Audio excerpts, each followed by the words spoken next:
So yun guys, BMAX TV no is napaisipan namin na i-sign off na namin yung BMAX TV no. Ang hirap talaga guys gumawa ng content, tapos ganun lang. Marami kaming natulungan na mga tao, marami kaming napasaya na tao. Ano ka dyan, Lloyd? Kaya nga guys ano ka? So salamat sa 3 taon na pagsasama natin sa pagsuporta ninyo ng BMAX TV.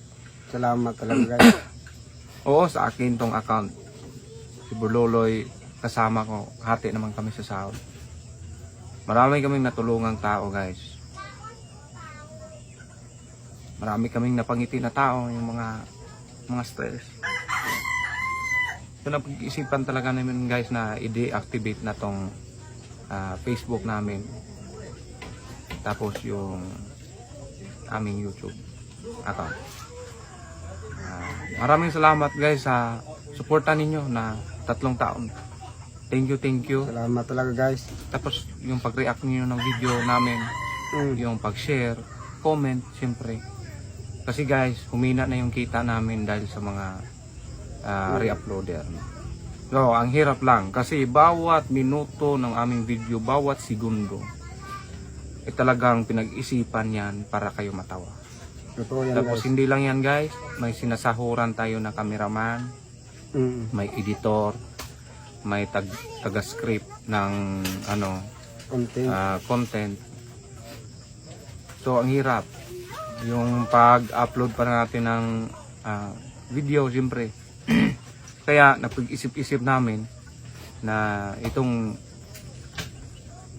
salita ka dyan, Lloyd. Nag-iisipan namin guys na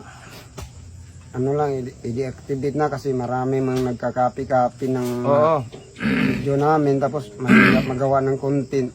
Marami kaming guys, mayroon kaming achievement. Hindi namin napakita pero siguro hindi na lang siguro namin napakita kasi last na video na to kasi ngailangan talaga kami ng pira guys 3 minutes na, tingnan mo nga. Tingnan mo. Ha? Wala pa?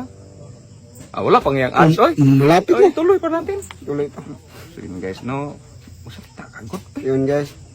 Talagang napag-isipan na talaga namin yung itigil na yung itigil na yung kalukuhan. Dapat 3 minutes ka para may ads? Oo.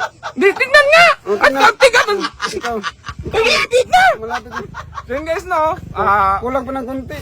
Pasyon.